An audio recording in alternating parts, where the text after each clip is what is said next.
Hi, Master Chan po ang inyong feng shui expert pagdating sa politika. Ano bang aasahan natin ngayong Year of the Fire Horse? Magandang tanong yan. Alam nyo, ang kabayo, mabilis yan, mahilig sa habulan. Kaya asahan nyo na simula na ng karera para sa eleksyon sa 2028. Mas magpaparamdam na yung mga nagpaplanong magpresidente. Pero syempre, yung paborito nating si Sara Duterte, magpapakipot pa rin. Kunwari, walang plano. Kunwari, hindi tatakbo. Kahit siya na rin siguro yung hindi nakakaalam. Medyo misteryoso yung pagtaas ng approval ratings niya, lalo't hindi naman tayo sure kung talagang meron siyang ginagawa.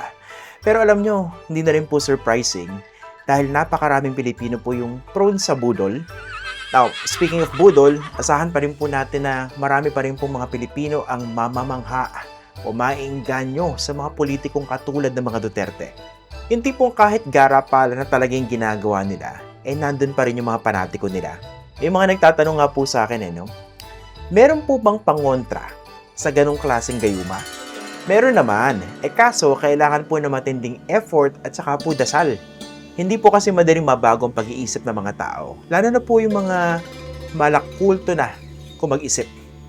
Kailangan po kasing ma-expose sila sa mga tamang impormasyon at sa mahabang panahon para kahit papano magkaroon po tayo ng tsansa na mahimasmasan sila. Try nyo pong mag-Facebook diet. Yung umiwas muna sa mga kagaguhang content. Tapos yung iba, pakitanggal na po muna yung mga imahe ng mga santo at ni Mama Mary, pati po yung mga Bible quotes dun sa inyong mga Facebook accounts. Dahil sigurado po ako, hindi po sila sang-ayon dun po sa pagsuporta ninyo sa mga berdugo at saka dun po sa mga politikong walang pakialam sa karapatang pantao. Sure po ako dyan. Napaka-ipokrito lang, no? Now, going back dun po sa karera sa 2028, asahan pa rin po natin na yung administrasyon magkukumahog pa rin para po makahanap ng manok na ipantatapat nila kay Inday Sara. So far, wala po ako nakikita unless kumuha po sila sa labas dahil, kumbaga sa basketball, napaka-shallow po ng bench nitong administrasyon. Actually, parang walang laman yung bench nila. Ito naman po mga legit opposition, ito po mga Dilawan, ito po mga Pinklawan, mukha pong natuto na dun po sa karanasan nila noong 2022. Mukhang maaga na po sila naghahanda para sa 2028. Marami pa rin po yung umaasa na tatakbo muli si Leni Robredo. Pero sa ngayon, mukha po talagang wala ng plano.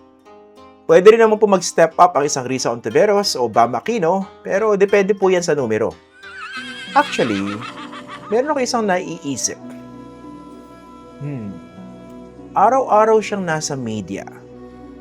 Wala siyang tinatanggihan ng mga interview, kalad ka rin, lahat pinapatulan.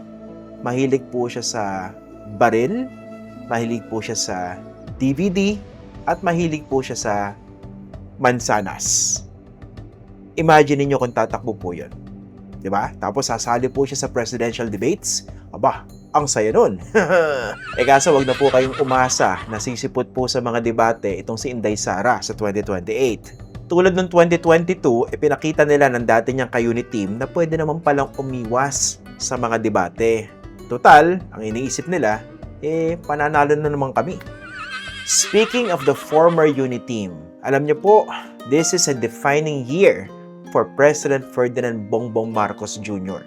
Bagsak ang popularity rating ng Pangulo at hindi po natin ito inaasahang tataas anytime soon. Lalo't wala pa rin po yung mga pinakamalalaking isda na nakakasuhan at nakukulong patungkol po rito sa flood control scandal. Siya mismo pinagdududahan po na sangkot po rito sa flood control scandal. So far, ligtas na po si Marcos sa impeachment. Ibinasura na po ng mga kongresista ang 2 impeachment complaints laban po sa Pangulo. At hindi na po tayo nagulat dahil until now, kontrolado pa rin po niya ang mababang kapulungan. Ang may pag-asang gumulong ay yung mga reklamo laban naman dito kay Inday Sara Duterte. May chance ang ma-impeach siya uli, lalo't hindi naman po nasagot yung mga issue dun sa impeachment complaints na isinampa na laban sa kanya dati. Naalala niyo po ito? Ninyong lahat. Martin Romualdez, Lisa Marcos, Bongbong Marcos. Pero depende po yan kung didiinan niya ng administrasyon, which would be a bit weird. Kasi naman, bakit hindi pa yung ginawa last year? Mas vulnerable ngayon ang Pangulo at nasa gitna tayo ng matinding flood control scandal.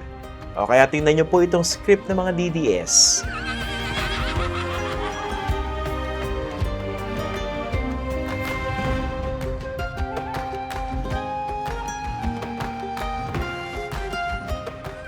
Now, speaking of the DDS, mas magiging buhay na buhay po sila this year.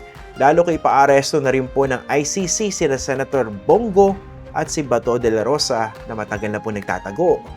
Imagine ninyo, magkakasama na sila ni Tatay Digong sa ICC at pati po sila ay magkakaroon na po ng kanilang sari-sariling cartoon versions. Ngayon sa gitna po ng matinding ingay sa politika, kumusta naman po kayo mga ordinaryong Pilipino? Yung mga araw-araw na iipit sa traffic, yung mga isang kahig, isang tuka. Asahang patuloy pa rin po silang gagamitin at i-exploit ng mga politiko para sa kanilang mga personal na interes. At marami pa rin po sa kanila ang mabubudol o magpapabudol pa rin. Unless kayong mga nanonood at naniniwala kay Master Chan ay sama-samang kikilos para mabigyan po sila ng mga tamang impormasyon at pag-asa. Ako po si Master Chan. Hanggang sa muli, Happy New Year po sa inyong lahat.